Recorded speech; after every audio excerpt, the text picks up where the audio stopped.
직권의 변화는 쉽게 말하면 이제 우리 판 구조론에 대한 이야기를 하겠다라는 소리입니다. 그래서 우리 이제 지각 변동, 변동대 이제 요 설명들을 이제 하나씩 해 갈 거예요.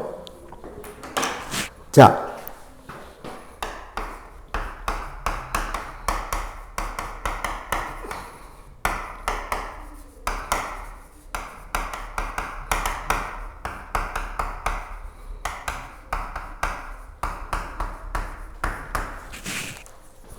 그 원동력은 지구 내부의 에너지입니다. 결국은 이제 우리가 맨 처음에 지구가 만들어지는 과정 이야기를 했었잖아요. 이제 멘틀과 핵이 분열이 될 때 밀도가 크고 녹는 점이 높은 물질들이 먼저 고체화되면서 가라앉는다 그랬지. 그렇게 해서 가라앉다 보면 우리 방사성 원소들 있죠. 우라늄 같은 경우. 임기질량이라는 게 존재합니다. 일정 질량 이상이 대단히 일정 거리 안쪽에서 높은 밀도로 존재하게 되면 스스로 핵반응이 시작돼 버려요. 그렇게 해서 핵분열이 일어나게 되는데 그 에너지가 바로 지구 내부 에너지의 시작이 돼. 이 지구 내부 에너지를 원동력으로 해서 그게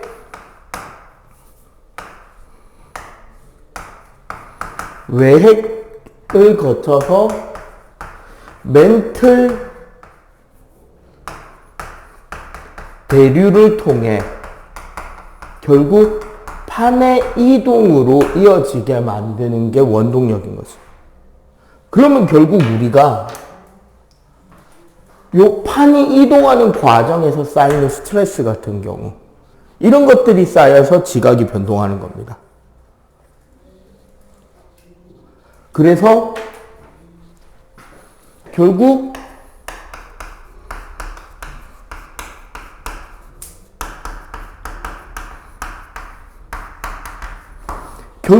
지각 변동이라는 게 판이 조금씩 이동하는 과정에서 지진, 단층, 습고, 화산 이런 약간 좁은 지역에서 나타나는 것부터 좀 더 넓은 지역으로 가면 뭐도 일어날 수 있을까요?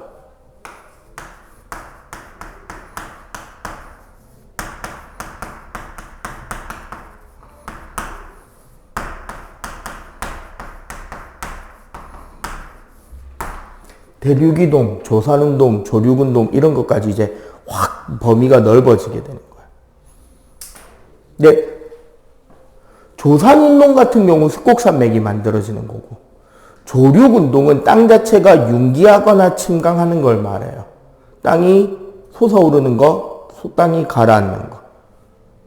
뭐 지진은 말 그대로 땅이 흔들리는 거, 습곡은 단층은 지층이 끊어지는 현상, 습곡은 우리 지층이 휘어지는 현상, 화산은 말 그대로 마그마가 터져 나오는 현상. 뭐 나머지는 다 이해하죠.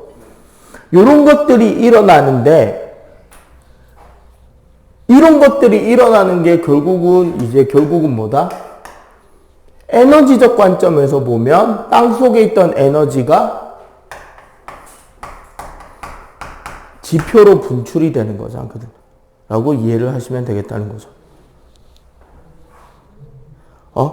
그러면 이게 결국은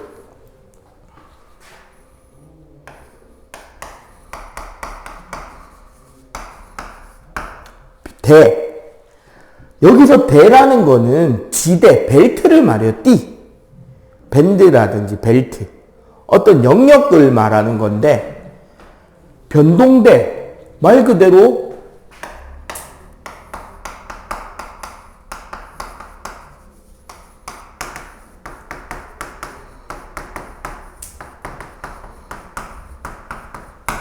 지각 변동이 활발한 구역인데, 이 변동대 안에 들어가는 게 이제 우리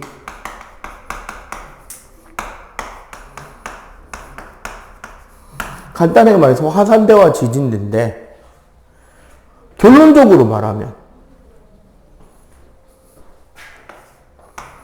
둘 다 뭐로 모여버린다? 이 두 가지의 내용은 판의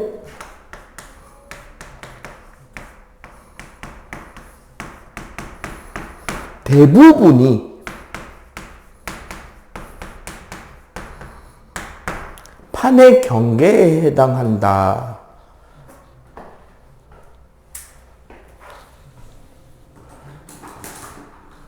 여기에 이제 좀 세부적인 내용들이 그 밑에 적혀 있는 거야.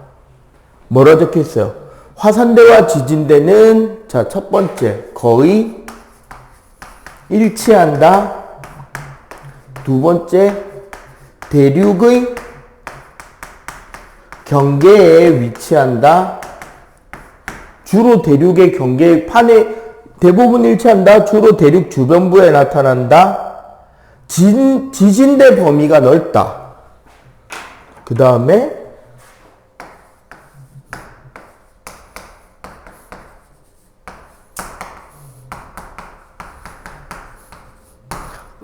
지진대가 화산대보다 넓다.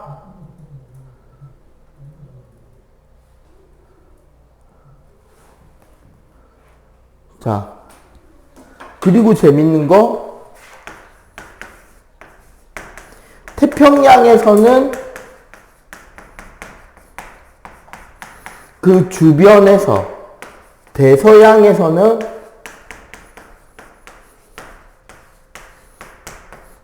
그 딱 정중앙에서 그 구역이 나타난다.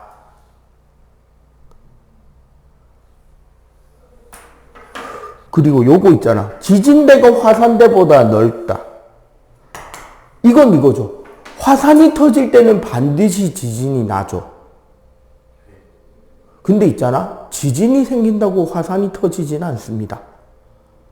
그러니까 당연히 지진대의 범위가 화산대보다 넓을 수밖에 없다. 이렇게 이해를 하면 깔끔하겠다. 그죠? 그리고 오늘 우리가 배우는 거에서 이거를 네가 좀 챙겨봐 주시면 좋은데, 자, 오늘 일단 우리가 기억해야 되는 걸 가르쳐 드릴게요. 좀 이따가 팡구조론에서 주요 지형들, 그 지역을 포함해서 가르쳐 줄 거예요. 즉, 세계 지도상의 지역이 나오면 그 지역에서 나타나는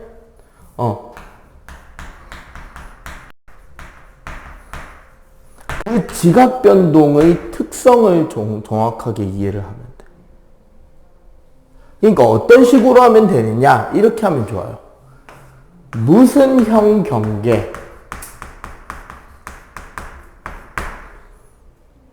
뭐 발산형이다, 수렴형이다, 뭐 보존형이다. 그리고 수렴형이라면 섭입형이다, 충돌형이다. 그리고 그 가운데서 지진이 생긴다면 지진은 천발, 등발, 신발, 요거 깊이입니다. 어디까지 생기냐? 그리고 화산은 생기냐, 생기지 않느냐.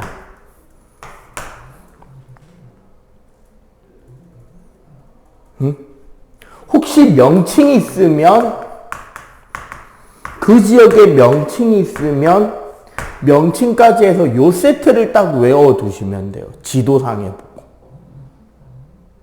오케이? 그래서 지도 어디 딱 그리고 요거랑 같은 게 어디에 같거나 비슷한 게 있는지 같이 머릿속에 떠올려 주시면 한 문제 한 문제 푸는 동안 뭐 할 수 있다? 다른 공부 한 번 더 하는 효과를 같이 낼 수가 있다. 오케이? 응. 자.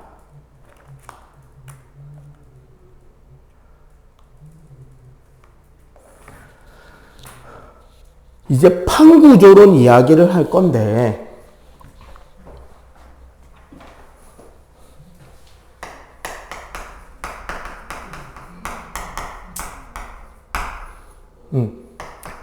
여기 우리 교재에 없는 이야기 조금만 하고 이제 한번 싹 지우고 판구조론을 체계적으로 배울게요. 판구조론이 나오기까지 맨 처음에 대륙이동설이 나오죠. 원래 어떤 학문의 발전 과정에 있잖아. 학문이 차근차근 발전해 나가는 과정에서 설이라는 거는 그 사회에서 받아들여지지 않은 과학적 주장이 설이에요. 그게 그 사회, 그 학술 시스템에서 제대로 된 이론 체계로 받아들여지면 론이 됩니다. 받아들여지지 않으면 설, 받아들여지면 론이 돼요. 그리고 받아들여지지 않은 이론이라고 할지라도 소위 펠로십이라는 게 있어. 자기가 지지하는 교수가 있을 거 아니야. 소위 학통이라는 게 있단 말이에요. 아마 중학교 때나 공부하면서 뭐 자유탐구나 이런 것들, 자유탐구나 탐구토론 혹은 이제 뭐 수행평가 같은 거 하면서 실험보고서나 논문 같은 거 찾아보다 보면은 본 적이 있을까요? 논문 처음 시작할 때 이 연구는 어떤 저널에서 발표된 어떤 교수의 무슨 논문의 어떤 연구를 어떤 부분에서 계승 발전시키기 위한 연구로 시작되었다라고 쓰고 시작하잖아. 그건 그 논문 저자가 어느 교수의 연구를 자기는 인정하고 그걸 따라가겠다라고, 이게 힙합이면 소위 샤라웃하고 가는 거예요. 샤라웃하거나 자기가 좋아하는 노래의 가사를 일부 차용해 와서 쓰기도 하잖아. 그런 개념이라고 보면 돼. 인용, 그 논문에서 인용, 그런 개념이거든. 그래서 대륙이동설은 설이었으니까 안 받아들여진 이유가 있을 거 아니야. 왜 안 받아들여졌느냐? 거부 이유는 원동력이었어요. 근거가 참 많았는데 아프리카랑 남아메리카 쪽의 지형이 딱 모양이 들어맞더라. 양쪽의 지층 순서도 똑같더라. 양쪽의 특정한 화석이 나타나는 영역도 연결이 되더라. 빙하가 끓고 지나간 흔적도 연결이 되더라. 이만큼 증거가 있는데 왜 안 받아줬느냐? 뭐가 움직였는데 땅을? 에 대한 설명이 안 됐다는 거지. 그러면 그 다음 연구는 뭐에 집중이 될까? 이거 순서 물어본단 말이에요. 딱 요 단원에서. 그러면 그거를 할 때 그냥 마냥 다 외워도 되지만 이해를 하면 외우는 양을 줄여도 되잖아. 자, 대륙이동설은 왜 안 받아들여졌다? 원동력 때문에. 그러면 그 다음 이론은 뭐에 집중할까? 그치, 원동력에 집중하면 되잖아. 그러면 그 뒤에 나오는 이론은 뭐다? 멘틀 대류설.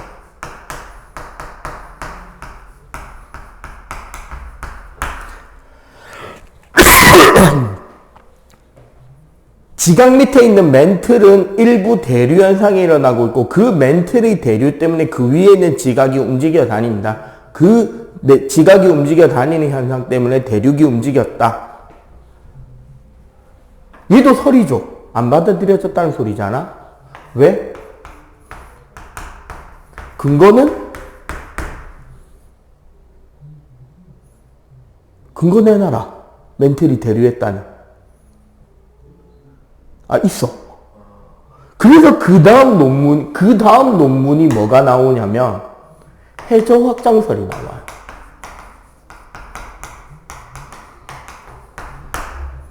아까 여기 대서양은 중앙에 지진 화산이 난다 그랬잖아. 뒤에 가서 배우겠지만 대서양의 중앙해령이라는 요런 골짜기 형태의 지형이 있어요. 여기에서는 지자기 형태가, 고지자기 형태가 양쪽이 딱 대칭되는 고지자기 자극 역전 현상이 나타나. 즉, 요 점을 중심으로 지층의 나이가 요렇게 가면서 늘어가는 게 보인다. 그래서 요 점을 중심으로 새로운 해저 지각이 만들어져서 바다가 점점점 넓어지고 있다라는 해저 확장설이 2차 대전을 지나면서 해저 지형에 대한 탐구가 시작되고, 왜 잠수함 잡다가 소nar 시스템이 발전하거든.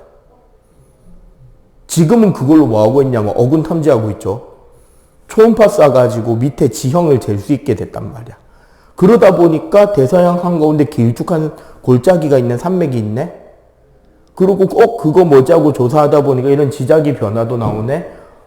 이런 것들이 혹시 멘틀이 대류했다는 근거가 아닐까? 그러면서 연구한 게 해저 확장설이야.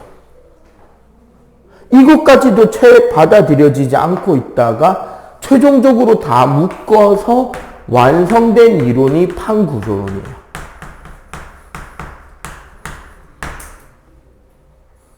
그럼 여기서 끝났냐? 아니야. 이 판구조론에서도 일부 예외 사항이 있었어요. 가장 대표적인 게 뭐냐면 하와이였어.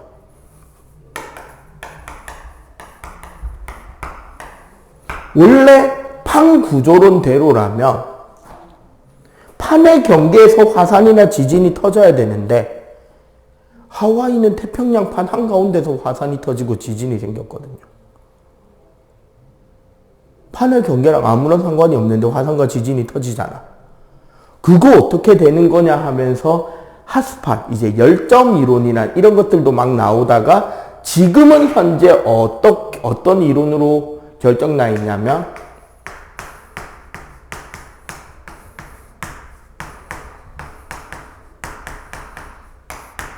G2에 가면 좀 자세하게 나오는 내용. 플럼이라는 이론으로 발전해서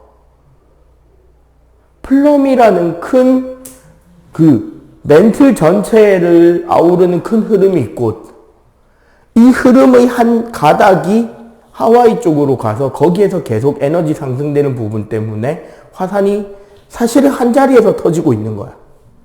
근데 그 위에 있는 지각이 움직이고 즉 지각이 움직이고 있으니까 시간대별로 화산이 터진 자리가 변한 것처럼 보이는 거지.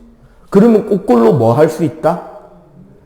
화산이 언제 몇 년에 터졌고 몇 년에 터졌고 몇 년에 터졌고 몇 년에 터졌다 이 기록을 역산하게 되면 지금 태평양판이 어느 방향으로 얼마만큼의 스피드로 움직이고 있는지를 거꾸로 가르쳐주는 자료가 되는 거죠. 하와이 섬 자체가. 이런 것들이 이제 이런 이론까지 발전되어 오고 있다는 겁니다. 지구과학적으로. 자, 여기까지 정리가 됐죠? 그래서 결국은 판의 경계에서 이런 현상들이 생기는데 왜 이게 지각 변동을 한다? 얘네들이 각 판은 상대 운동을 하기 때문에. 상대 운동한다 무슨 소리다? 각자 운동하는 운동 방향과 운동하는 빠르기가 다 다르다. 그러니까 판마다 서로 부딪히는 방향인 판이 있을 것이고 한 점에서 양쪽으로 뜯기고 있는 판이 있을 것이고 엇나가고 있는 판이 있을 것이고 그러다 보니까 그 과정에서 에너지가 축적이 되고 이게 스무스하게 미끄러지듯 움직이면 지진이 안 생기는 건데 그거 해봤을 거 아니야. 스티로폼 판때기 같은 거 꼭 잡고 휘다가 어느 순간 딱 부러질 때 어떻게 돼? 손이 더덕 떨리지. 막 이렇게 걸려있다가 딱 움직일 때 더더덕 선생님 팔 떨리는 거 보이잖아. 이런 식으로 떨리기 때문에 꾸준하게 부드럽게 움직이는 게 아니라 더덕, 더그덕, 더그덕 이렇게 움직이기 때문에 그 인근에 뭐가 나타나게 된다? 지진이 나타나게 되고. 그렇게 움직이기 직전까지 거기에 에너지가 집중되기 때문에 압력이 증가하고 온도가 증가해서 마그마가 쌓이고 화산이 터진다. 뭐 그런 식으로 이제 설명을 하나하나 해 갈 거예요. 그리고 중간중간에 이제 핸드폰, 구글어스 지도 활용해 가지고 실제 지형들도 같이 좀 보면서 가자고. 알겠지? 자, 그러면 판이라는 게 뭔지를 하나하나 153쪽 보면서 공부하도록 하겠습니다. 바로 지워도 되죠?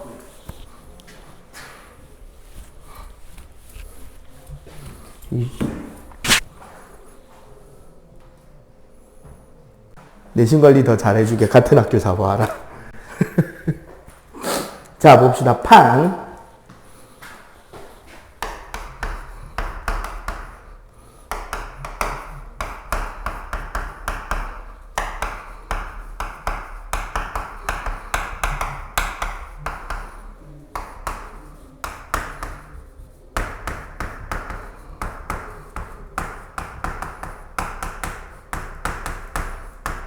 기본적으로 지각의 멘틀 상부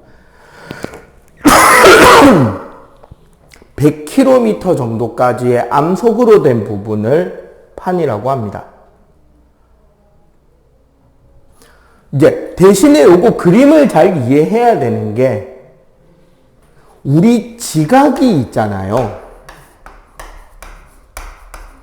대륙지각 평균이 35km 정도 내외가 되고 해양지각이 평균 8km 내외가 정도 돼요.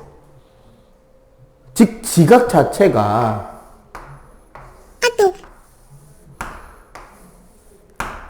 여기가 해양지각이 되고 여기가 대륙지각이 된단 말이야. 100km니까 이렇게가 판이 되는 게 아니라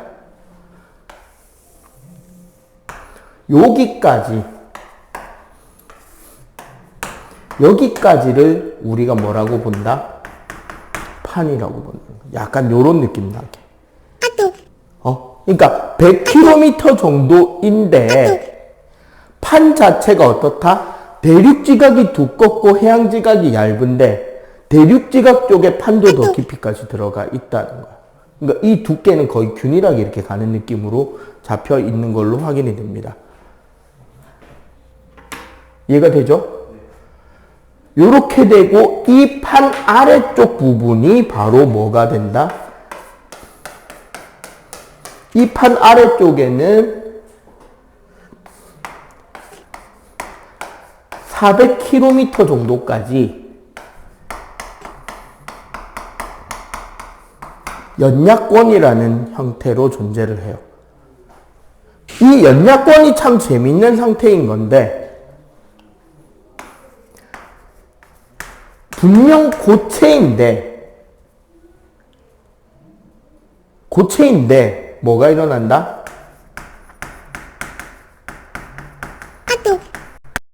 대류 현상이 일어나요. 고체인데 대류 현상이 일어나는 영역이 됩니다.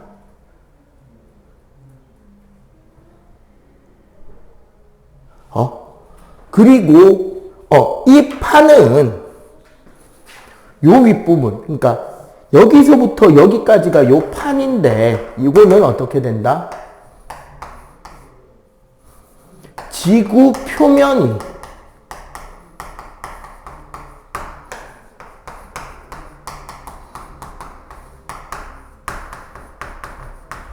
여러 개의 판으로 구성이 되어 있고요. 대신에 이거를 알아야 돼요. 주로 대륙지각이 있는 쪽이 대륙판, 해양지각이 있는 곳이 해양판입니다. 근데 대륙지각 자체가 밀도가 작단 말이야, 해양지각보다. 그래서 대륙판의 밀도가 해양판의 밀도보다 작습니다. 이것까지는 맞아요. 그런데 이런 건 있다. 모든 판은 대륙판과 해양판으로 딱 나눌 수 있냐 그러면 없다라고 말하는 게 맞아요. 왜 그러냐면 좀 이따가 우리가 판의 지도를 보면 알겠지만 저기 152쪽에 판 지도 한번 봐봐. 예를 들어 잘 봐봐. 유라시아판은 거의 대륙판이에요. 물론 저기 보면 남중국해 바다 영역이 조금 포함되어 있긴 하지만 저거 대륙판입니다. 그지? 근데 인도 오스트레일리아판도 대륙판이에요. 태평양판은 아예 대놓고 해양판입니다. 필리핀판도 해양판이에요. 저기 나스카판, 코크스판 다 해양판이에요. 근데 저기 판 봐봐. 남아메리카판, 북아메리카판. 쟤네들은 절반은 대륙판이고 절반은 해양판이야. 근데 그게 판이 두 개로 갈라져 있는 게 아니에요. 무슨 소리인지 알겠지? 그러니까 대륙판과 해양판이라고 완벽하게 우리가 분리해서 생각할 수는 없어요. 그니 우리가 흔히 대륙판이다, 해양판이다라고 이야기를 하지만 확실하게 이건 무조건 대륙판이다, 이건 무조건 해양판이라고 이야기할 수 있는 건 아니에요. 단지 서로 만나는 그 지점에서 밀도가 좀 더 작은 판, 밀도가 좀 더 큰 판이 존재한다라고 이해를 하는 게 맞아. 알겠지? 요렇게 존재를 합니다.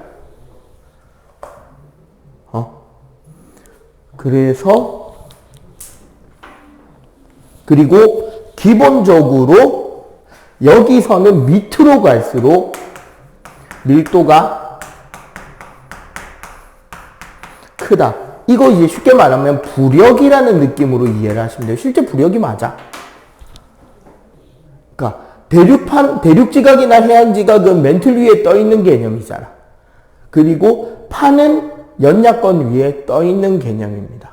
그리고 떠 있는 상태로 연약권이 대류를 하기 때문에 그 위에 있는 판도 떠밀려서 움직이는 거다. 이해가 됐죠? 그래서 저기 봐봐. 대륙판은 대륙지각과 상부 멘틀 일부, 저기가 암석권이에요. 해양판도 해양지각과 상부 멘틀 일부, 저기가 해양판이고, 대륙과 해양지각, 지각 이야기에서도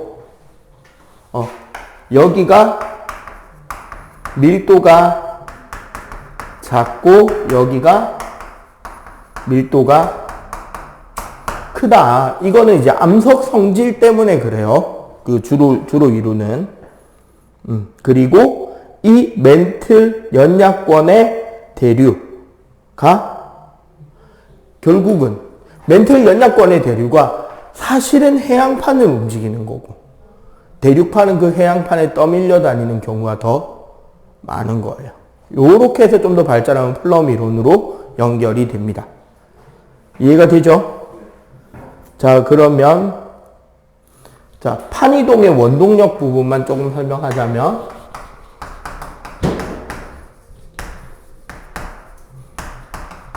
자, 봐봐.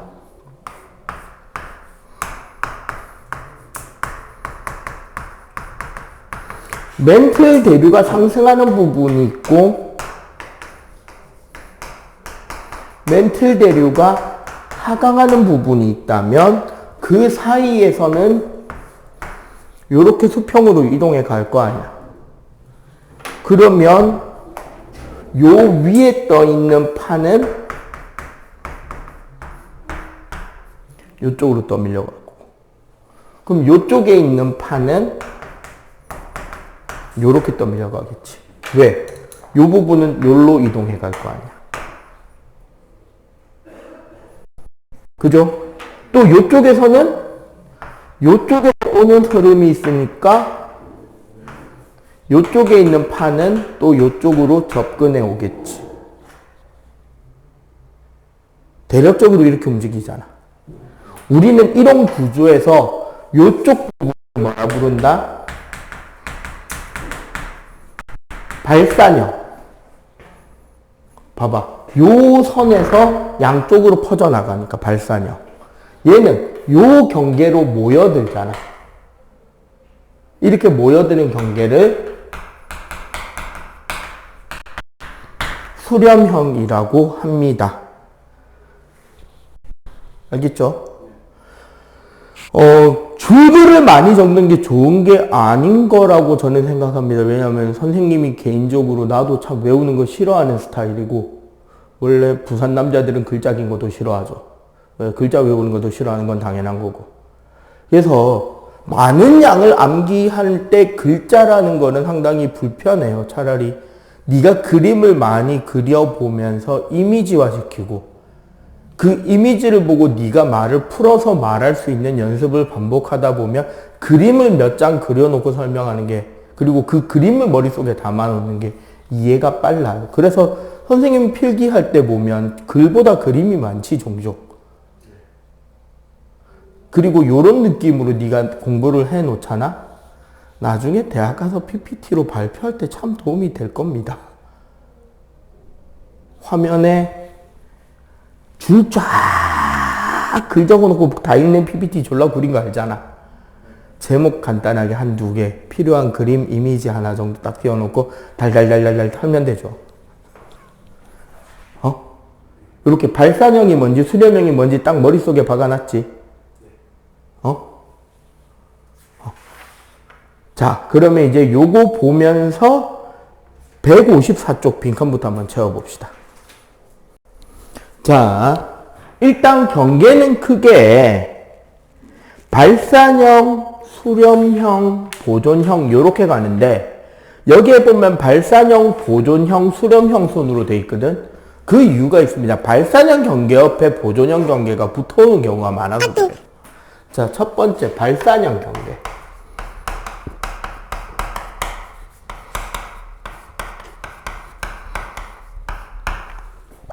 자, 발산형 경계니까 아까 말한 대로 뭐다? 멘틀 대류가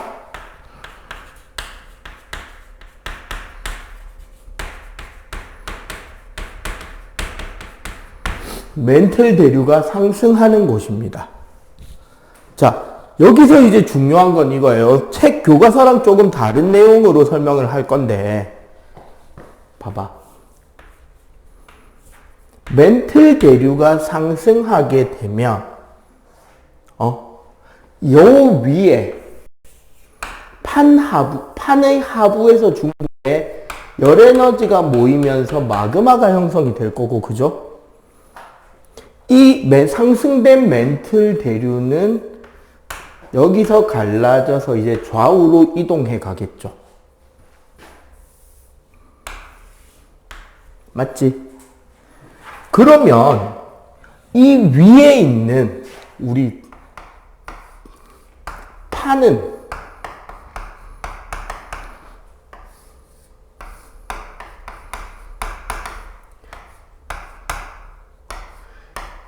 좌우로 이동해 갈 거 아니야. 맞죠? 이 과정 중에 요 마그마 윗부분에서는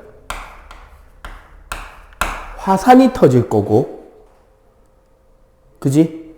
이 화산으로 터져 나온 마그마는 새로운 지각을 양쪽으로 만들어 가게 될 겁니다.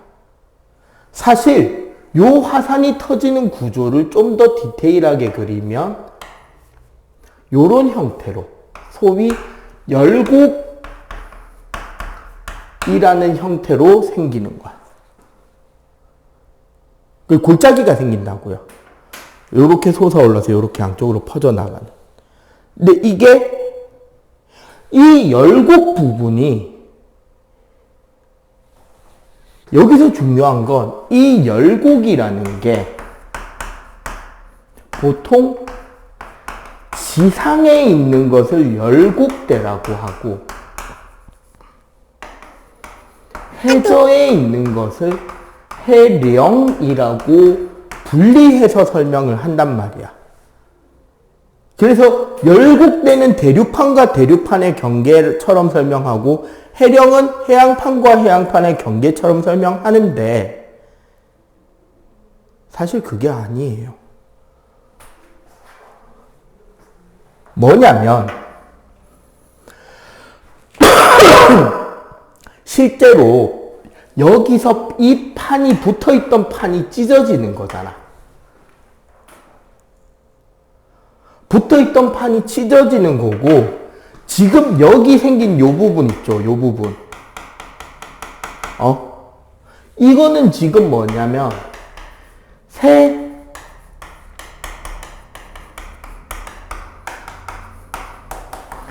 새로운 해양판이 생성되는 겁니다.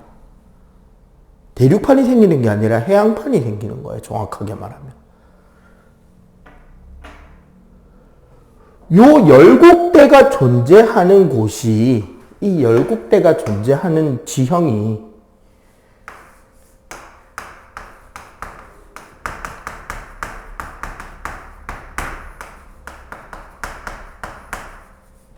아이슬란드 열곡대하고요.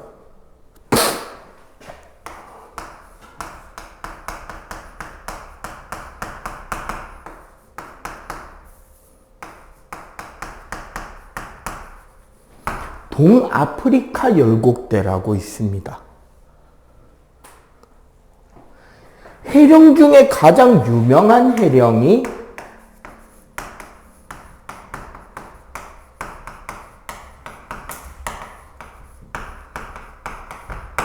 대서양 중앙해령이에요.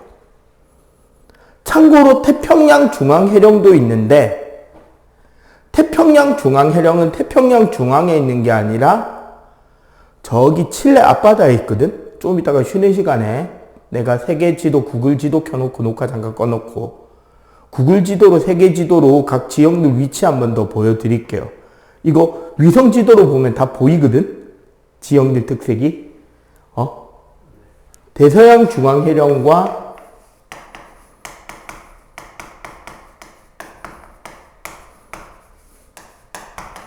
중앙해령이 있는데 사실 아이슬란드 열곡대는 이 대서양 중앙해령의 연결선상에 존재해. 그래서 이런 거예요. 아이슬란드라고 그 그린란드 가기 전에 섬이 있는 거잖아. 그린란드 밑에 쪽으로. 그지? 그 섬이 이렇게 있는데 여기 섬의 지도를 자세히 보면 이렇게 갈라져 있는 선이 골짜기가 보여요. 지금은 여기가 열곡대야. 여기서 화산 활동이 생기고 그러니까 쉽게 말하면 여기서는 지금 화산이 터지고 있는 거잖아. 요 열곡 골짜기 밑바닥에서 용암이 분출되고 있다고. 그리고 땅이 양쪽으로 이렇게 밀려나고 있는 거라. 솟아오르면서 이렇게 쭉. 시간이 지나면 이게 딱 요 골짜기가 점점점 양쪽으로 갈라져서 양쪽에서 바닷물이 유입돼 들어가겠죠. 그럼 그때는 아이슬란드가 섬 하나일까? 섬 두 개가 될까? 그치. 그러면은 지금은 열곡대지만 나중엔 이걸 아이슬란드 열곡대라고 부를까요? 그냥 대서양 중앙해령이라고 부를까요? 이해가 돼? 동아프리카 열곡대가 어디냐면 소말리아 옆에요. 간단히 말. 여기 아라비아 반도 있고 여기 이렇게 해서 소말리아 있는데 여기 이렇게 반도 툭 튀어나온 데 있잖아. 여기서 시작해서 모잠비크까지 이렇게 쭉 연결되는 여기에 보면 골짜기가 있어요. 이거 위성사진으로도 보여. 너무 커서. 지금 여기가 갈라지고 있다고. 몇만 년이 아니라 몇백만 년 단위로 흘러야 됩니다. 더 갈라지고 그 골짜기 끝에 바닷물이 유입이 돼서 그 골짜기로 바닷물이 지나가 버리면 여기로 배가 지나갈 수 있을걸? 그럼 여기는 뭐가 돼? 떨어져 나온 섬이 되는 거예요. 마다가스카르가 지금 아프리카에서 떨어진 것처럼 그렇게 떨어져 나올 거라는 거야. 이 부분 땅이. 지금 소말리아하고 그쪽 땅이. 지금은 열곡대지. 그때는 여기가 해령이라고 부르겠죠. 웃기는 거. 홍해, 애니메이션 이집트 왕자, 교회 다니는 사람은 알고 있는 출애굽기에 나오는 모세의 기적, 홍해를 반으로 갈랐다라고 하는 부분 있잖아. 웃기는 거, 홍해가 반으로 갈라져 있습니다. 그 가운데 해령이 있어요. 근데 웃기는 게 우리가 생각할 땐 여기가 아라비아 반도고 여기가 이집트니까 이렇게 갈라져 있어야 되잖아. 바다 건너기 좋게. 바다 라인 따라 갈라져 있어. 갈라져 있긴 합니다. 사람이 건너갈 방향이 아닌 게 문제라는 거죠. 재밌어요. 이거 좀 이따 위성으로 하나하나 보여드리긴 할 거예요. 이렇게 해령이 있는데 자, 요렇게 갈라지는 거야. 멘틀이 상승하는 곳에서. 오케이? 자, 그러면은 이제 요런 곳에서 어떤 지형들이 나타나느냐? 자, 일단 봅시다. 자, 첫 번째.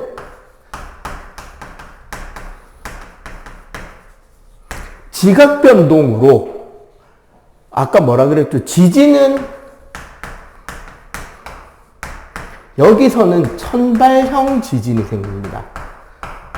천발 지진이라는 건 지진의 깊이가 깊다 얕다 얕은 곳이다라는 거예요.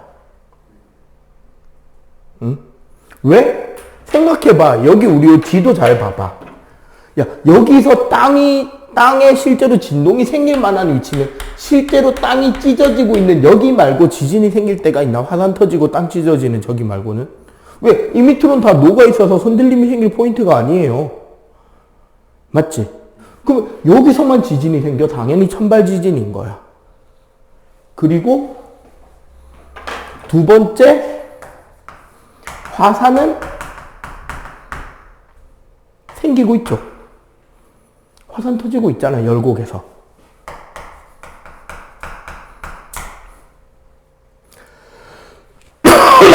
세 번째, 그 외에는,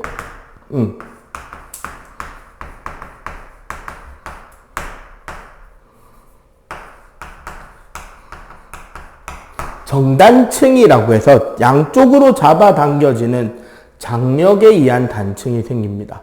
요게 정단층, 역단층을 헷갈려하는 케이스가 많은데, 우리 요거 구별하는 방법 가르쳐 드릴게요.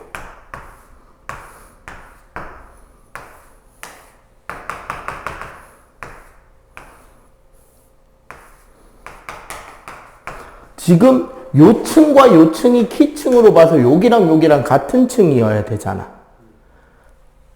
정단층이라는 것은 상반이 내려오는 거를 정단층이라 그래요. 이렇게 글자로 적혀 있으면 그거부터 헷갈려요. 어디가 상반이고 어디가 하반이에요? 그지? 방법을 가르쳐 줄게요. 갈라진 중간에 점을 찍고 아래 위로 화살표를 딱 그리잖아. 여기는 위에 화살표가 들어있죠. 여기가 상반이에요. 여기는 아래쪽 화살표가 들어있지. 여기를 하반이라 부릅니다. 방법은 하반을 뭐라고 생각해라? 미끄럼틀이라고 생각해라. 원래 미끄럼틀은 어디서 어디로 타는 게 정상 방향이에요. 타고 내려오는 거야? 거꾸로 올라가는 거야? 그치. 상반이 지금 원래 위치에서 내려왔지. 그래서 이게 정단층이야. 얘가 올라갔으면 우리 그냥 연어가 강을 거슬러 올라간다, 거꾸로 올라간다 그러죠. 왜? 강물을 위에서 흘러내려오는 거니까. 그러니까 올라갔으면 역단층인 거야. 내려온 거니까 정단층. 이해가 되죠? 이렇게 보시면 편할 겁니다. 밑에 그래서 해령과 열곡대에서 해양판 경계가 해령, 대륙판 경계가 열곡대라고 되어 있는데 굳이 저렇게 외우실 필요는 없다는 거예요. 어차피 발산형 경계는 시간 지나면 해양판 경계로 발전해 가는 겁니다. 그리고 그 오른쪽에 저기 딱 동아프리카 열곡대 위치 보이네. 아프리카판과 아라비아판이 홍해를 중심으로 갈라지고 그게 저기 동아프리카 열곡대 저 라인을 따라서 저렇게 갈라지고 있어. 좀 있으면 저 땅이 떨어져 나올 거다. 자, 그리고 자, 요거 봅시다. 보존형 경계를 같이 설명할 거예요. 이 지형을 입체적으로 보면 어떻게 돼 있냐면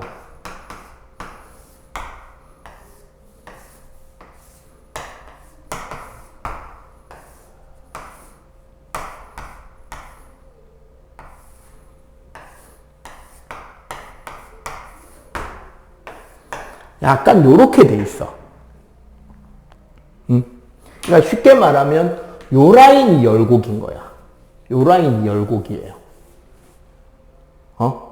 이 열곡 라인을 중심으로 이 판은 요렇게, 이 판은 요렇게, 이 판은 요렇게, 이 판은 요렇게 지금 양쪽으로 판이 이동해 나간단 말이지. 이해가 되죠? 그러면 당연히 여기가 셋빙이고 여기가 오래된 거잖아. 그지?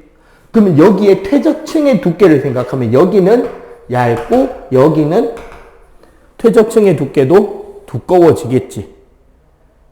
이해가 되죠? 바다 밑에니까 여기는 지금. 이해가 되지? 자, 이 지형을 그대로 우리가 위에서 딱 찍어 보잖아, 사진을. 그럼 어떻게 보이냐면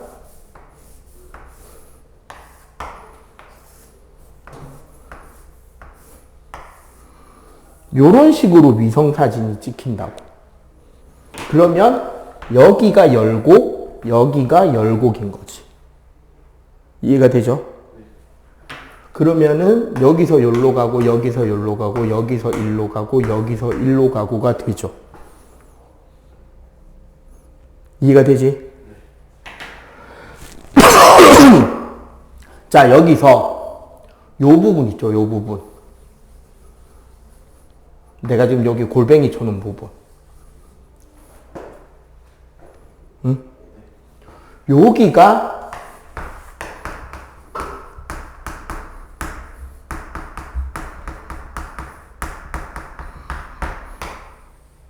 보존형 경계입니다. 쉽게 말하면 보존형 경계는 두 개의 판이 수평으로 스쳐 지나가고 있는 거야. 두 개의 판이 옆으로 엇갈려 지나가고 있는 거야.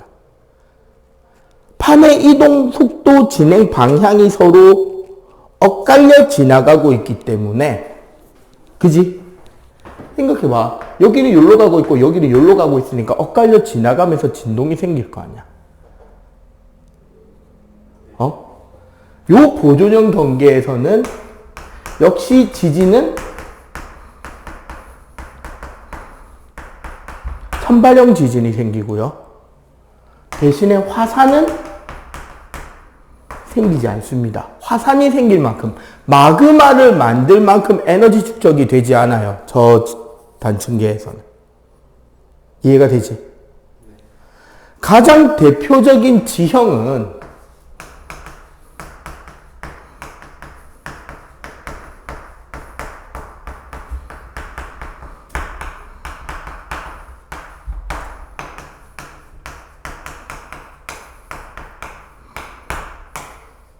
샌안드레아스 단층과 이렇게 해령 사이에, 그럼 여기로 따지면 딱 여기.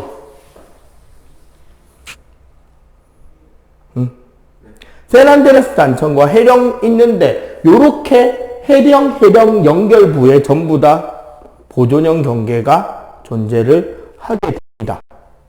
이해가 되죠? 여기를 변환 단층이라고 불러요. 그래서 요거를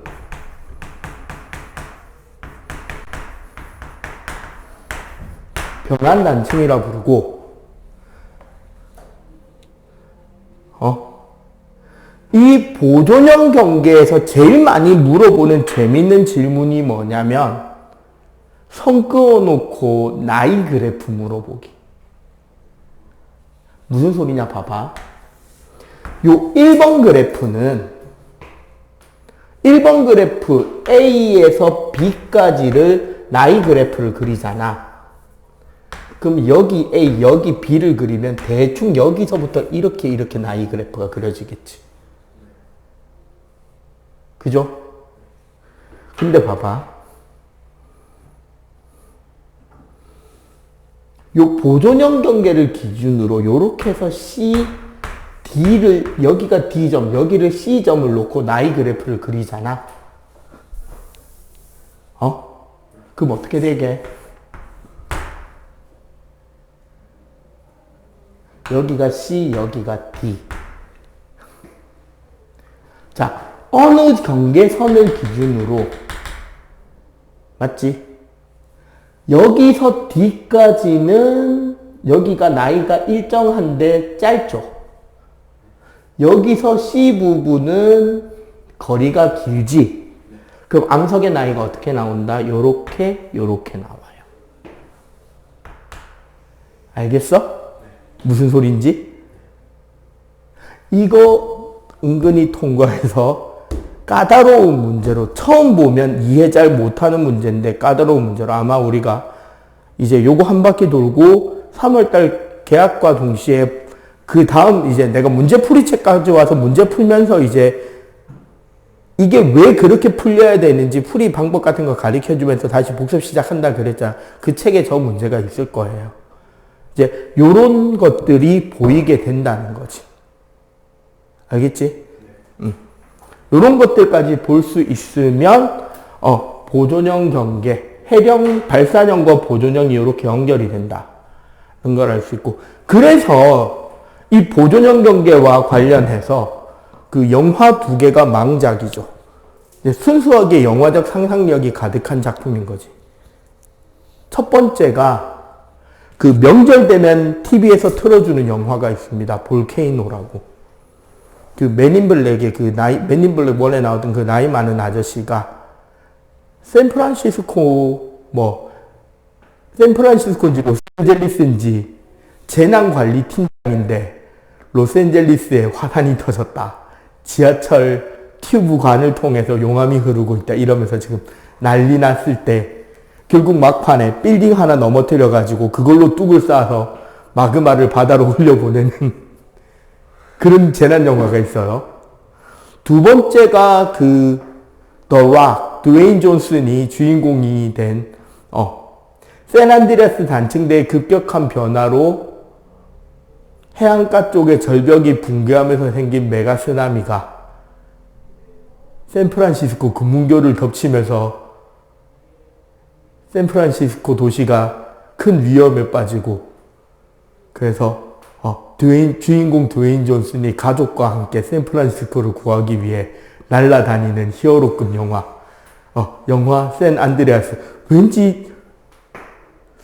왠지 영화 시나리오가 어디서 들어본 것 같은 시나리오라면 네, 맞습니다. 영화 해운대 시나리오를 헐리우드에서 사가서 지네들 스타일로 각색해서 찍은 영화예요. 드웨인 존슨 역할이 박중훈 플러스 설경구 플러스 그 아가씨 저 위에 가서 이 시계 저 아가씨 갖다 주지요 했던 그 특수부대 구조대 플러스 그 광안대교에서 10명 구조한 동네 노는 애 4명 역할을 다 합친 슈퍼맨 역할.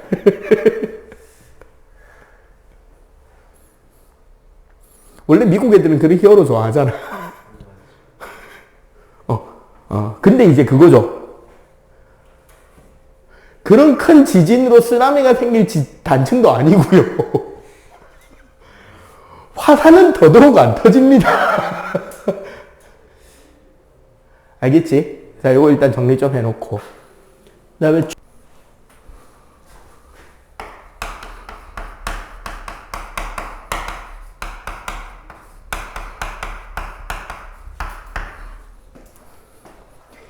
수렴형 경계는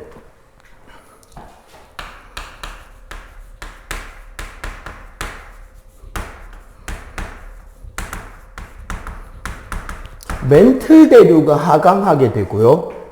그 가운데서 정확하게 말하면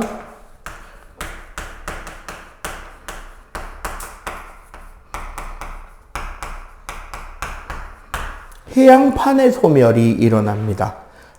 대륙판은 소멸 안 해요. 계속 떠 있는 거기 때문에. 대륙판은 둥둥둥 떠 있는 거기 때문에 지네들끼리 부딪혀서 충돌해서 더 큰 덩어리가 되긴 해도 소멸하진 않습니다. 해양판이 소멸하는 거예요.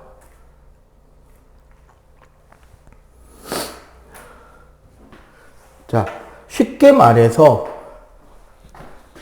양쪽에서 모여든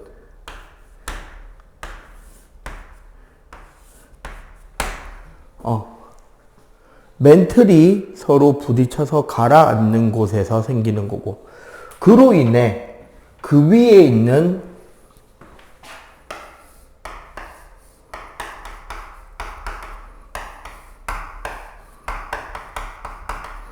판은 서로 한 점으로 모여서 결국 이 부분에는 양쪽에서 밀어붙이는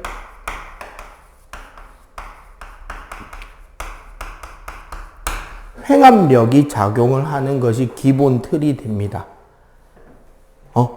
여기가 수렴형 경계가 됩니다. 이해가 되죠? 자, 여기서 그림을 간단하게 그리는 이유는 수렴형 경계는 크게 종류를 좀 나눠봐야 돼요. 자, 첫 번째.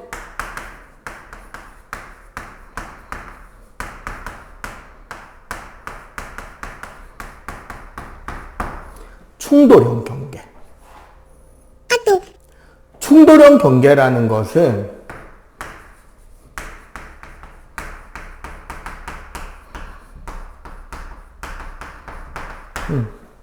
두 대륙, 이렇게 이해를 하면 요즘 MG어를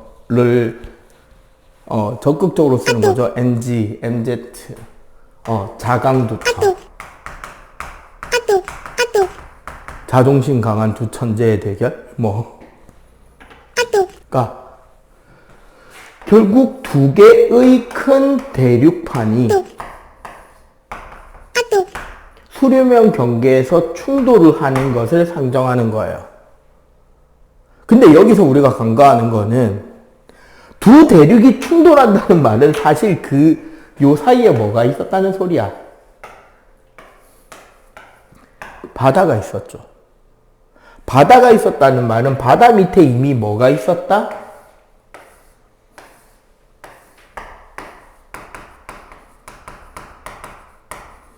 퇴적층이 있었던 상태인 거잖아.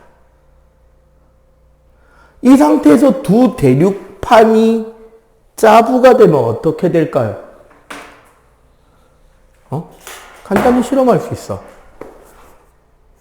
양쪽에서 밀어붙이면 휘어지죠. 휘어지면서 이렇게 솟아오르잖아. 결국 이렇게 충돌하게 되면 두 대륙판이 가까워졌을 때는 이렇게 휘어진 요 퇴적층들이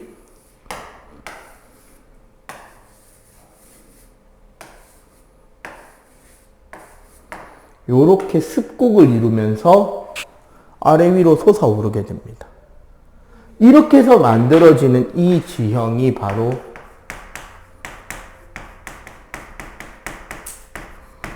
습곡산맥이 되는 거예요. 그리고 이런 습곡산맥이 되면 실제로 이 습곡산맥 중심부에는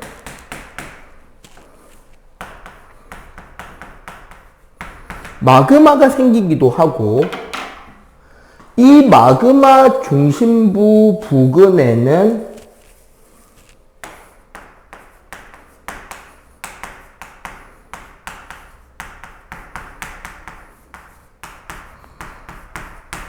열에 의한 접촉 변성도 생깁니다. 우리가 변성함이 만들어지는 과정에는 열과 압력 그리고 열에 의한 변성 두 가지가 있는데 마그마 인근에서 접촉 변성에 의한 열에 의한 변성함도 생겨요. 하지만 그리고 여기서는 생각해봐. 양쪽에서 습곡산맥이 이렇게 힘을 밀어붙이는 지층이 생기니까 단층이 생겨도 자, 그럼 여기서는 자, 지진은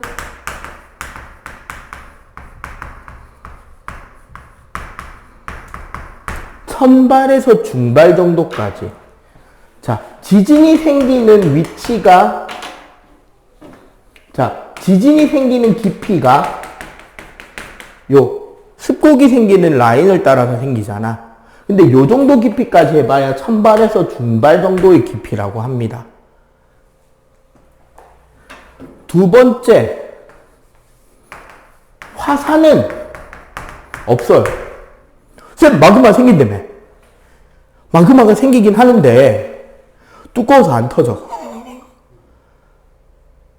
그거 생각하면 돼요. 이제 사춘기를 어느 정도 겪고 지나왔잖아. 여드름 같은 게 생겨봤을 거 아니야. 아니면 어디 상처 같은 거 생겨서 고름 같은 것들이, 종기나 고름 같은 것들이 맺혀본 적도 있을 거 아니야. 여드름 같이 표면에 아주 얇은 피부에 나 있는 그런 여드름 같은 종기는 꾹 짜면 바로 탁 터지 나오잖아. 근데 종기가 살속 깊이 맺혀 있고 아직 덜 여물어진 상태, 아직 두꺼운 살 밑에 파묻혀 있을 때는 내가 이거 눌린다고 터지냐? 안 터지죠. 땅이 두꺼워서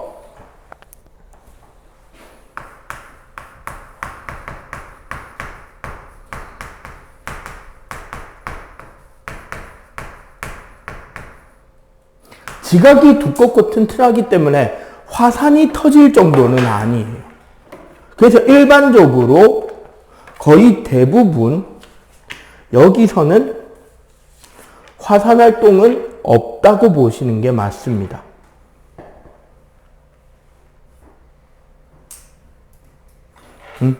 충돌형 경계에서는 화산이 없습니다.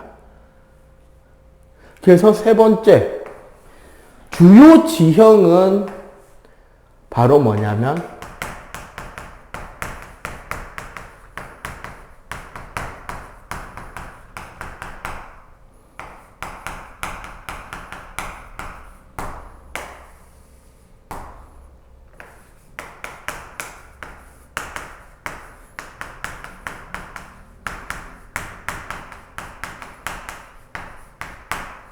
역단층과 습곡산맥이 생기는 거예요.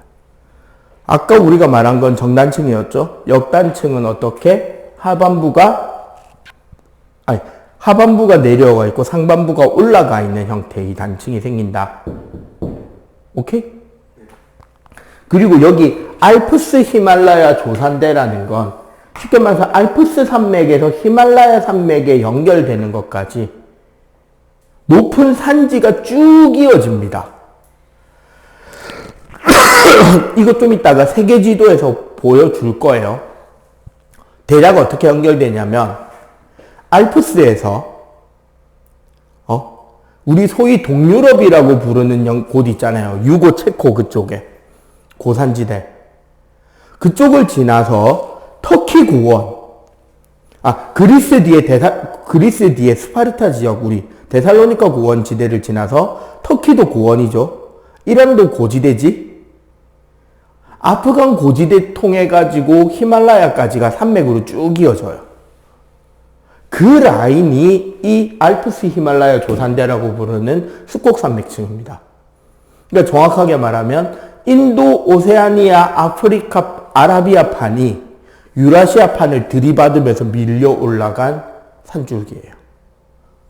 심지어 그래서 저기 히말라야 산맥 끝에 인도가 출발을 어디서 했냐면 남아프리카 옆에서 했거든. 남아프리카 공화국 마다가스카르 옆에서. 걔가 인도양을 쓸고 올라간 퇴적층이 유라시아판과 충돌하면서 쌓여 올라간 게 히말라야 산맥인 거야. 그래서 히말라야 산맥 위에서 조개 껍데기 화석이나 물고기 화석이 나오는 거야. 거기 옛날에 어디였던 퇴적층이니까. 그치, 옛날 인도양 바다 밑바닥에 있던 퇴적층이니까. 이게 무슨 경계다? 충돌형이다. 됐죠? 자, 두 번째.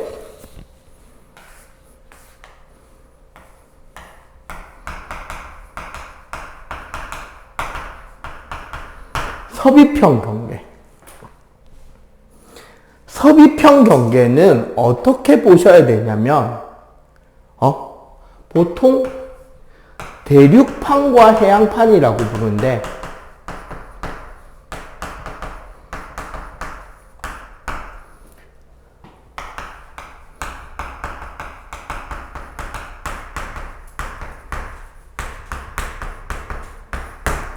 밀도가 작은 판과 밀도가 큰 판의 충돌이라고 이해하시는 게 더 편합니다.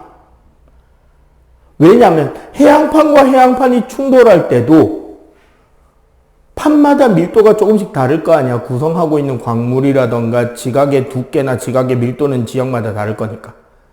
이해가 되죠? 그렇게 되면 어떻게 되느냐?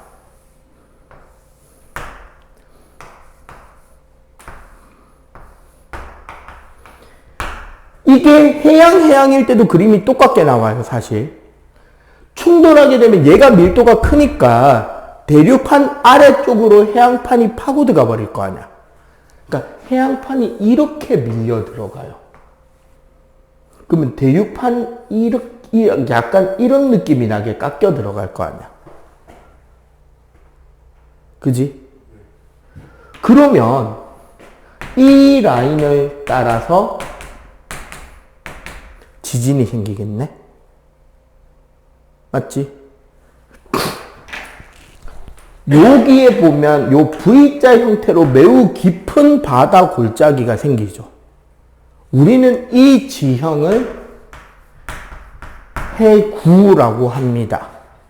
가장 대표적인 해구가 2011년 동일본 대지진을 일으킨 일본 해구, 그리고 세계에서 가장 깊은 바다라는 사이판 옆에 있는 마리아나 해구, 이런 해구들이 있고, 여기서 중요한 건 해구 위치를 중심으로 대륙판 즉 밀도가 작은 판 쪽으로 갈수록 여기가 진원이잖아. 지진이 시작되는 곳이잖아. 진원의 깊이가 어떻게 천발, 중발, 신발에 이르기까지 점점 깊어지고 있죠. 그지? 이러한 독특한 해구에서 밀도가 작은 판 쪽으로 멀어지면 멀어질수록 진원의 깊이가 깊어지는 이런 독특한 지형을 우리는 베니오프대라고 합니다. 이거는 외워두시면. 베니오프대를 통과해서 직접 물어보진 않는데 이 베니오프대의 이미지를 네 머릿속에 박아놔야 문제가 풀리는 게 생겨.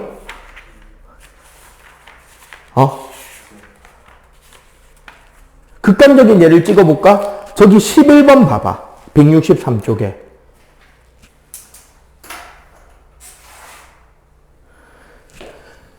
자, 판의 경계선에서 지진이 생기는 라인이 지금 저렇게 보인다는 거잖아. 그러면은 저기 A판, B판, C판 중에 밀도가 제일 큰 게 뭐고 밀도가 제일 작은 게 뭔지 알 수 있겠죠. A판의 밀도가 제일 작고 C판의 밀도가 제일 큰 거지. 어떤 느낌인지 알겠죠? A판 밑으로 B판이 섭입하고 있고 A판과 B판 밑으로 C판이 섭입하고 있는 거야. 그 동일본 대지진이 터진 자리가 A판, B판, C판 세 판이 겹치는 저 자리고. 알겠어요? 그러니까 저런 지진 일어나는 위치 사진 가지고 지형 물어본단 말이에요. 응? 뒤에 가도 아마 비슷한 문제 또 나올 겁니다. 시험 칠 때 되면 저 비슷한 문제는 더 많이 나올 거고요. 예를 들어 171쪽에 4번 문제. 자, 그림과 같은 방향으로 이동하는 두 해양판 A와 B의 경계 부근에서 발생한 지진의 진앙 분포다. 천발, 중발, 신발.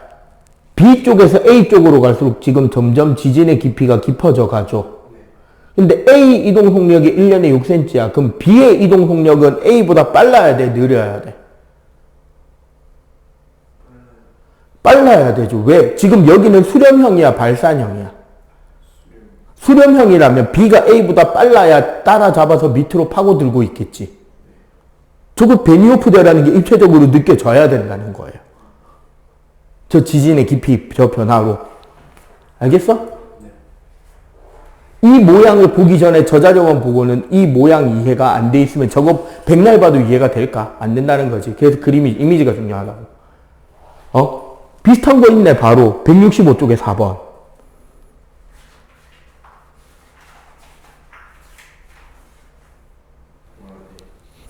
그지? A, B, C, D. 해구가 있는 곳이 어딘지 보이지? 알겠지? 이 그림이 왜 중요한지. 자, 그리고 여기서 봐봐. 여기에서 지진이 생긴다는 건 지금 여기서 이렇게 막 파고들면서 마찰열이 생긴다는 거잖아. 그러니까 여기에서 나중에 G1에 가면 뭐 더 배우는데 뭐 물이 함유가 되면서 그 마그마의 융점이 낮아져서 물을 포함한 마그마가 생겨서 현무암질 마그마가 생기고 막 유문암질 마그마가 생기고 막 그런 것들 배우는데 일단 그건 접어놓고 G1 가서 배우는 거니까. 여기에서 생긴 마그마는 판의 경계 가깝고 지금 충돌로 인해서 계속 지진이 생기는 곳이니까 여기는 지각이 단단할까 약할까? 약하겠죠. 여기를 뚫고 올라와서 여기에 화산이 터진다는 거야. 그러면 이 화산은 해구 옆에 나란하게 선을 따라서 쪼로미 터지겠지. 이 화산선들이 바로 호상열도가 되는 거예요. 다른 게 호상열도야. 진짜 그 부채꼴의 호처럼 따라다다다다다닥 화산이 터져 있어요. 좀 이따 위성사진 보여줄게. 이 위성사진만 봐도 진짜 공부 많이 돼. 하루 종일 봐도 재밌고. 해구 옆에 호상열도가 생기는 게 정상인 거야. 왜? 베니오프대에서 만들어진 마그마가 터져 나오는 거니까. 옛날에 우리나라가 계속 많이 강조했던 게 그거잖아. 우리나라는 해구로부터 거리가 멀기 때문에 진원의 깊이가 깊어지고 따라서 지진으로부터 안전한 곳이다. 뭐 딱히 안전한 것 같지는 않지만 요즘 하도 지진이 자주 터지니까. 그 이야기가 있던 거야. 일본 동쪽에 해구가 있으니까 우리나라는 이쪽에 있단 말이야. 동해안 건너서. 안전하다고 주장을 했던 거죠. 사실 우리나라에도 활성단층대가 많아서 지진은 꾸준히 생기고 있었습니다. 근데 일본보다는 일본보다는 안전한 거죠. 이해가 되지? 자, 해구 옆에 호상열도가 생기는 게 원래 기본 패시브인 거야. 특이하게 우리 남아메리카 쪽에서는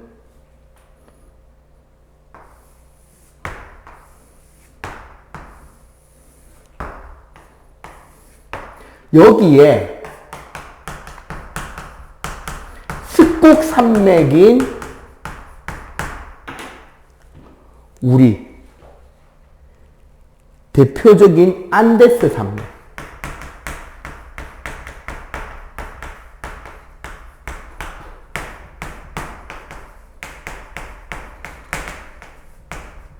칠레 해구 옆에 습곡 산맥인 안데스 산맥이 바로 서 있는 게 특이한 거예요.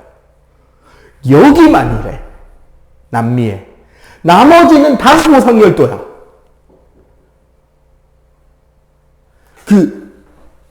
어디 알래스카에 캄차카 반도라고 해서 알래스카에서 보면 이렇게 아시아 쪽으로 이렇게 쭉 휘어져서 나와 있는 그 코끼리 상아처럼 이렇게 섬들이 따다다다닥 나와 있잖아. 그거 전부 다 호상열도예요. 거기서 일본 섬이 이렇게 쭉 나와 있지. 일본 열도가. 일본 열도 전체가 호상열도야. 필리핀 호상열도예요. 사이판, 괌 다 호상열도입니다. 뉴질랜드도 호상열도예요. 그 옆에 해구 있다고. 좀 이따가 지도를 보여줄게요. 여기만 이거야. 그러니까 해양판에서 호상열도가 생기고 해양판, 대륙판에서 습곡산맥이 생긴다가 아닌 거예요. 원래는 대륙판, 해양판에서 베니오프대에 의해서 호상열도가 생기는 게 기본인데 여기는 특이하게 베니오프대는 맞아. 화산이 터질 자리에 습곡산맥이 들어와 있는 거야. 호상열도가 생길 자리에. 되게 특이 케이스인 거야. 그래서 재밌는 거. 안데스 산맥에는 습곡산맥인데 화산이 좀 있어요. 그래서 군데군데 원천도 좀 있고. 알겠음? 자, 그러면 요거 이제 정리를 해봅시다. 서비평에서는 지진은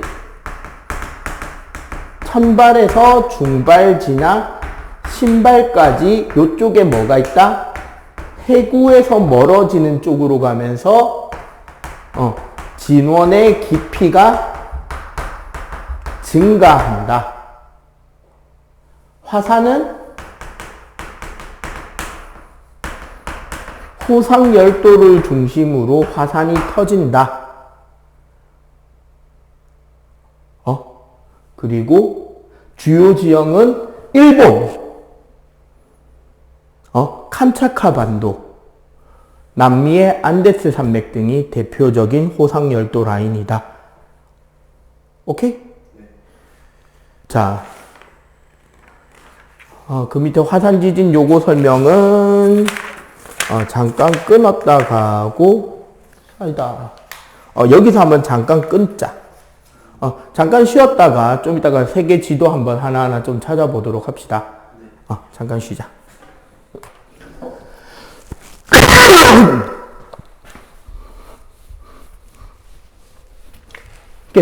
방금 적어보면서, 저 구글어스 적어보면서 설명하는 거 녹화할 방법을 내가 좀 고민 중인데, 저거 해주는 거 쇼츠로 짧게 끊어서 뒤에서 폰 놓고 찍어야 되나? 내가 마우스를 돌려가면서 설명하는 거?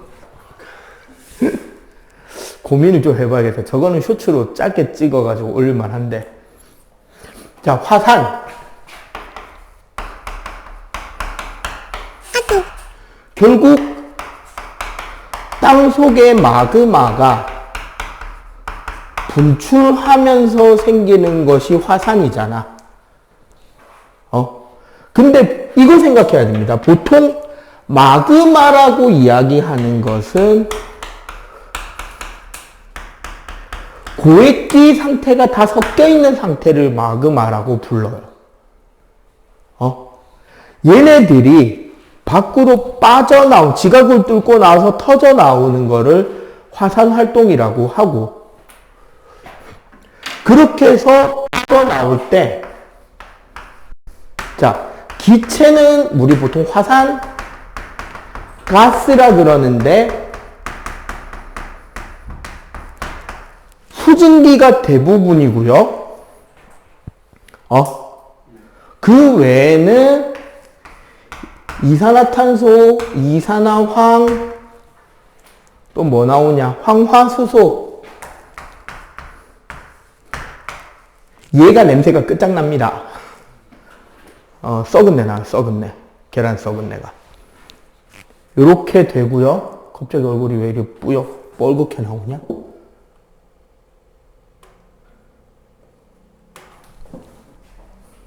응? 색감이 왜 이래?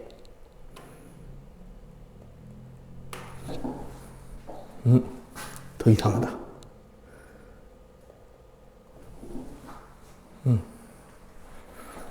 자, 그 다음에 액체 성분을 우리가 용암이라고 합니다. 이제 용암이 식어져서 굳어지는 게 우리 중학교 때 배우는 화산암이 되는 거고, 마그마 상태에서 천천히 식어서 굳는 게 심성암이 되는 거고, 그 다음에 고체가 터져 나올 거 아니야?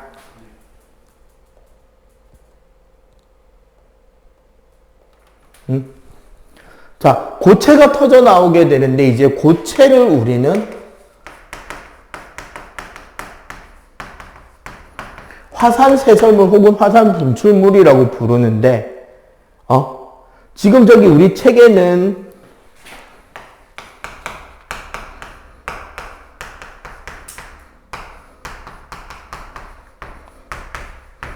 뭐 이런 것들이 적혀 있잖아. 화산, 암괴, 력, 재, 진.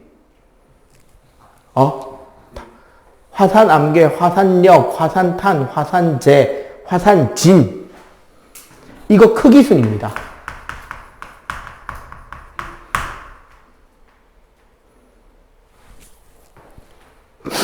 암이나 괴가 되게 큰 거고요.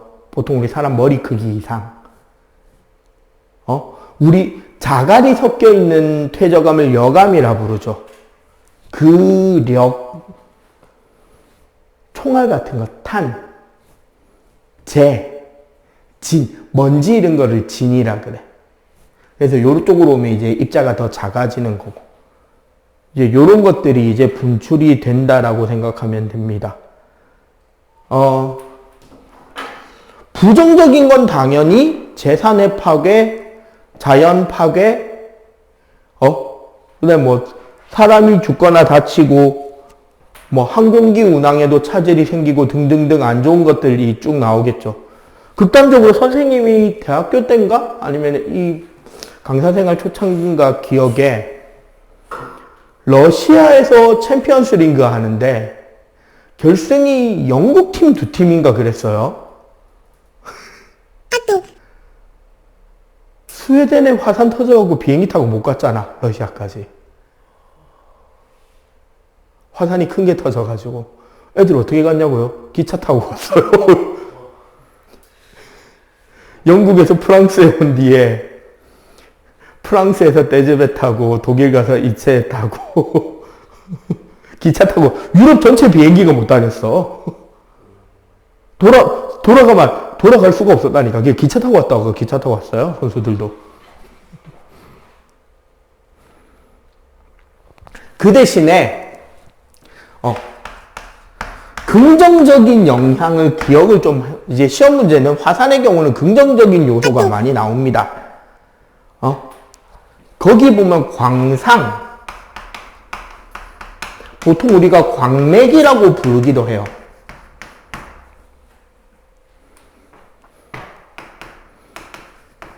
화성광상이라 그래서 봐봐. 마그마에 의해서 광물들이 녹았잖아요. 그리고 얘네들이 분출돼서 식은 거 말고 땅속에서 천천히 식을 때는 녹는 점이, 그러니까 온도가 천천히 떨어지니까 녹는 점이 비슷한 물질들끼리 같이 굳어지겠지. 그러면 녹는 점이 비슷한 물질들끼리 한 군데 뭉쳐져서 굳어져 간단 말이에요. 이런 걸 우리가 광상 혹은 광맥이라 그래. 이런 것들 때문에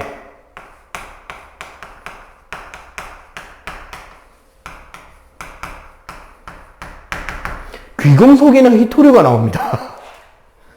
귀금속, 히토류, 우라늄, 텅스텐 이런 게 나와요. 그래서 되게 이거를 어떻게 개발할지랑 그걸 이제 어떤 식으로 재련할지에 대한 그 난이도들은 대충 흘려듣고 전 대통령이던 분이 이런 이야기를 했죠. 통일은 대박입니다. 왜? 개마고원은 졸라 큰 화성광산도 백두산이 되게 큰 화산이잖아요. 그리고 개마고원 전체는 그 용암대지거든? 옛날에는 금만 캐가 쓸 거 아니야. 지금은 이게 돈이잖아. 그러니까. 그 다음에, 에너지.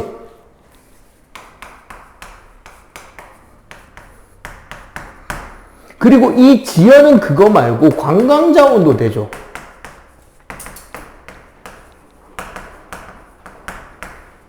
대표적으로 온천. 일본이 온천 관광이 활발할 수 있는 이유는 이해가 되죠. 왜? 거기는 호상열도니까요. 우리나라 특히 부산도 생각해봐. 해운대 동네 유명한 게 뭐야? 온천. 그리고 이 화산재나 화산진 있잖아요.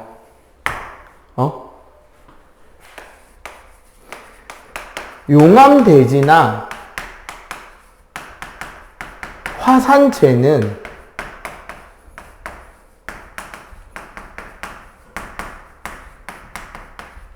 매우 비옥한 토양이 됩니다. 미네랄이 매우 풍부하기 때문에 식물이 자라는데 대단히 큰 도움이 돼요. 그래서 철원이 농사가 되게 잘 되는 지역이야. 그래서 옛날에 견훤인가? 국내였나 견훤이었나 거기에 도읍 정하지 않았냐? 철원에? 고려시대 초에 그 후삼국 중에 철원에 도읍 정한 녀석 하나 있었잖아. 왜 철원이었냐면 그게 한반도 중심이기도 했지만 거기서 농사가 잘 됐단 말이야. 농사가 잘 된다는 거는 병력을 키울 수 있는 땅이라는 거예요. 왜 삼국지에서 유비가 촉으로 들어갔는데 파촉, 지금의 사천성으로 들어갔는데 거기서 생산할 수 있는 비옥한 대지, 그리고 들어가기도 졸라 힘든 땅. 요런 것들이 가능한 게 화산. 오케이? 그래서 이제 이런 것들은 화산 변동이나 이런 것들도 이제 과거의 기록이나 이런 걸 통해서 전 세계가 같이 대책을 마련하고 국가적으로 용암 분출 시 어떻게 막을지에 대한 준비도 하고 있다는 거지. 그 다음번에 나오는 게 지진이죠. 자, 지진에서 중요한 것은 자, 첫 번째 포인트. 규모라는 개념하고 진도라는 개념이에요. 규모는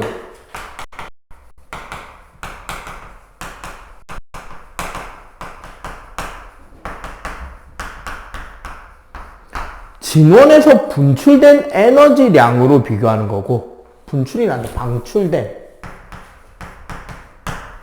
진도는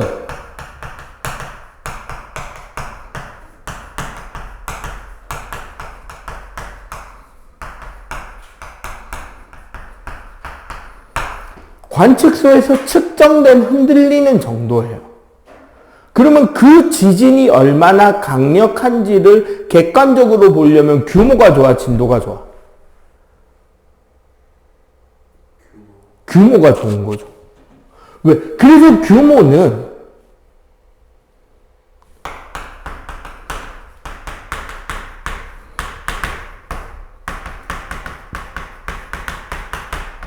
관측소의 위치에 상관이 없고, 진도는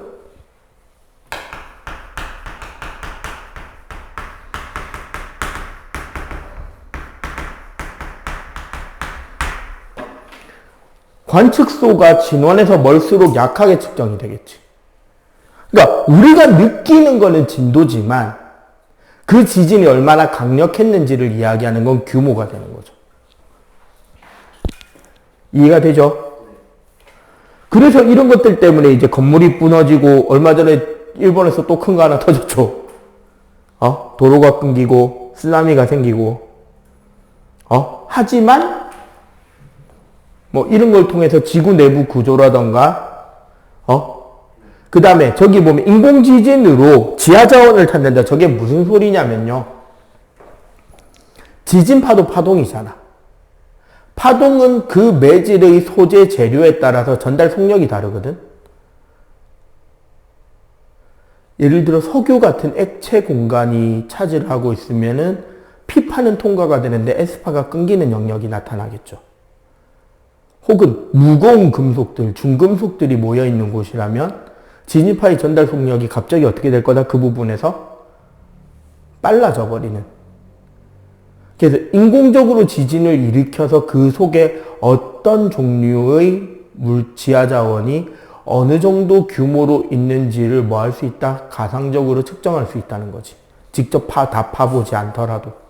이런 쪽으로도 지진을 쓰고 있긴 합니다. 이해가 되죠?